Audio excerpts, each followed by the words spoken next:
அப்பா என்னங்க இந்த வலி வலிக்குது. எப்படிதான் வேக்சிங் பண்றாங்களோ தெரியல. பயங்கர பெயின்ஃபுல்லா இருக்குங்க. ஷேவிங்கும் அப்படிதான். 2மே ரொம்ப கடுப்பான ப்ராசஸ் தான். இதுக்கு தான் ஒரு சொல்யூஷனா, பூவிகால இருந்து ஹெர்பல் வேக்சிங் பவுடர் வாங்கியிருக்கேங்க. இது உண்மையாவே ரொம்ப நேச்சுரல். என்னென்ன இன்கிரீடியன்ட்ஸ் ஆட் பண்ணியிருக்காங்கன்னு குடுத்துருக்காங்க. ஸோ எல்லாமே ஹெர்பல் தான். இது எப்படி யூஸ் பண்ணணும்னு பார்த்தீங்கன்னா, ஜஸ்ட்டு எவ்வளோ தேவையோ அத எடுத்து ஒரு பவுல்ல போட்டுட்டு, வாட்டர்ல நல்லா மிக்ஸ் பண்ணிட்டு, திக் பேஸ்ட்டா எடுத்துக்கோங்க. அதுக்கப்புறம் உங்க பாடியில வந்து நீங்க எங்க வந்து ஹேர ரிமூவ் பண்ணணும்னு நெனைக்கிறீங்களோ, அங்க அப்ளை பண்ணிட்டீங்கன்னா, ஒரு 10 டூ 20 மினிட்ஸ்ல காஞ்சிருங்க. அதுக்கப்புறம் நீங்க வாஷ் பண்ணிக்கலாம். இல்ல ஒரு வெட் டவல் வச்சு தொடச்சுக்கலாம். இப்ப பாருங்க, நான் கையில கொஞ்சோண்டு மட்டும் தடவி டெஸ்ட் பண்ணி பார்த்தேன். அந்த ஏரியால இருக்க எல்லா ஹேருமே ஈஸியா போயிடுச்சுங்க. கொஞ்சம் கூட பெயினே இல்லாம உங்க பாடி ஃபுல்லா வந்து சூப்பரா நீங்க வேக்சிங் பண்ணிக்கலாம். பிரைவேட் ஏரியாஸுமே வந்து நீங்க ஈஸியா வந்து வேக்சிங் பண்ணிக்கலாம். இதுல எந்த சைட் எஃபெக்ட்ஸுமே வராதுங்க.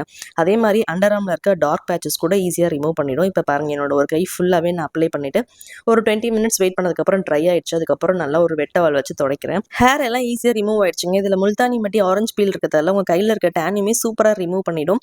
இது வந்து ரொம்ப பட்ஜெட் ஃப்ரெண்ட்லி பிரைஸ்ல தாங்க சேல் பண்றாங்க.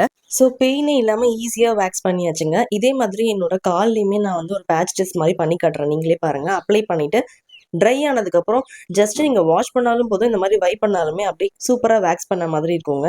அவங்களோட டீட்டெயில்ஸ் எல்லாமே அட்டாச் பண்றேன். தேவைப்படுறவங்க செக் பண்ணி ஆர்டர் பிளேஸ் பண்ணிக்கோங்க. Thank you.